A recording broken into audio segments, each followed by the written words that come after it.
Hello friends, তো সারা গরম আর বর্ষা ধরে ফুল দেওয়া দুটো গাছের আজকে প্রুনিং করে দেখাবো। দেখুন এই বেলি গাছটাতে কত পরিমাণে থোকা থোকা ফুল হয়েছিল, সেই ফুলগুলো কিন্তু এখন শেষ হয়ে গেছে। যেই ফুলের যে নিচের অংশটা আছে সেটা শুধু কাটলে কিন্তু নতুন করে ব্রাঞ্চ বেরোবে না, সেটা তো কাটতেই হবে, তার সাথে দুটো করে পাতা এরকমভাবে কিন্তু প্রুনিং করতে হয়, তবেই কিন্তু গাছের মধ্যে নতুন ব্রাঞ্চ বেরোবে এবং নতুন করে আবার কুড়ি আসবে। যত বেশি ব্রাঞ্চ রেডি করতে পারবেন তত বেশি কিন্তু ফুল পাবেন এই বেলি গাছে।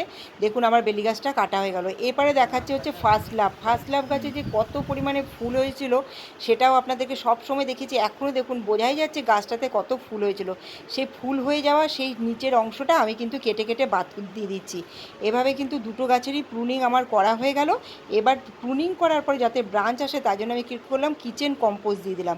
এই কিচেন কম্পোস্ট দিলে কী করবে, প্রথমে আগে গাছের মধ্যে ব্রাঞ্চ হবে, তারপরে কিন্তু ফুল কুড়িয়ে আসবে।